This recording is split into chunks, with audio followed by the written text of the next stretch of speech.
Hi again, this is Nhan Nguyen from Advanced Property Strategies. I'm also the co-author of the best-selling book, Property Millionaire. We're back for another in the series of negotiating strategies created exclusively for Australian Property Investor magazine. Today we're going to talk about a strategy that you may have used or heard of before called good cop, bad cop. Now I've been married for about 5 years now, and how many times I've used my wife in a negotiation strategy she'll never know about. So for example, how this works is you assign two people two parts, a good cop and a bad cop. Generally, I'm the good cop and I deal directly with the real estate agent or the property owner. And my wife is the bad cop. Is she always bad? No. She's just someone that I use as a third-party reference when I'm negotiating. So, you might be able to use this in the context of when you're buying anything. It could be a TV, it could be a fridge, it could be a property, it could be a car.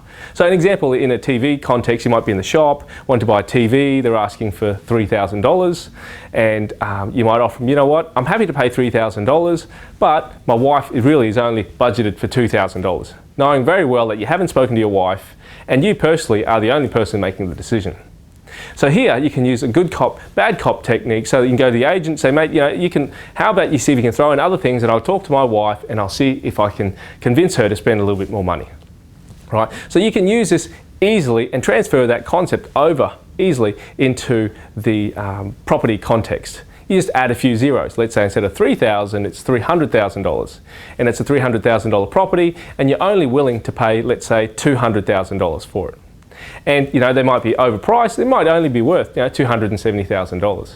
And so you might say to the agent, you know what, I'm willing to pay $300,000, but my wife, she's Italian and she doesn't want to spend a lot of money, and so she is willing to only pay $200,000. So in this context, you might use the opportunity to be able to have a bit of fun and use a third party. It could be subject to your business partner. It might be a business partner. They're not willing to spend more than X amount of dollars. Or my banker. You could use your banker or your lawyer as your accountant as a third party, saying, you know what, I want to go ahead with this transaction, but my accountant's not happy with it. So there's lots of abilities because if you don't want to go ahead with a deal, it's a really good way to divert the responsibility to somebody else. So you know what, I really want to buy it, but I can't. My banker says our LVR is too high, or my accountant says you know what, the GST on this deal doesn't work. You're going to have to pay the GST. Or my lawyer says, you know what, the best way to do it is we put this clause in.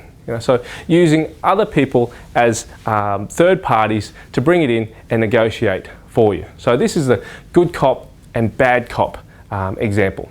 So I'm going to throw in a bonus strategy in here, a bonus buying strategy, and the concept is buying in bulk, right? And it's going to tie in the good cop and bad cop example. So I bought a lot of properties in Mackay in the past. We bought and sold them, and oftentimes my business partner would be the good cop, and she would be up there negotiating on the properties, and I would supply the funding. And when we were buying in Mackay, we bought, like I said, 25 units up there. We were buying blocks of 6, blocks of 5, blocks of 3, duplexes, houses, all that kind of thing. Actually, we didn't buy any houses, we bought all units. But she was a good cop and I was a bad cop. And she would say, you know what, I want to buy the property, but my business partner in Brisbane is only willing to pay X amount of dollars. And that's how we negotiated a lot of the deals up there. And in looking in retrospect, we bought a lot of them for roughly $90,000, $70,000, $80,000 per unit, and now they're worth $300,000, $250,000 per unit. But what happened was, in 07, 08, 09, I wasn't sure of the property market, and I exited on a lot of them with a lot of profit. I'm happy with what I did. However, looking back on it, how I made a lot of money was I bought well initially. And I used a good cop, bad cop technique combined with a buying in bulk strategy to be able to get great deals. So there's still a lot of opportunities out there, and you just got to look. Till next time, Nhan Nguyen, Advanced Property Strategies.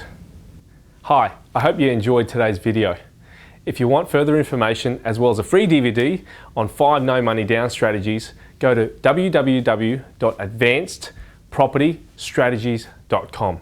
You'll see the URL come up on your screen, and just sign up there for your free DVD, 5 no money down strategies, valued at $97, and we'll send it out to you ASAP. Also, you get the opportunity to watch it live stream from the website. Thanks a lot, and see you next time.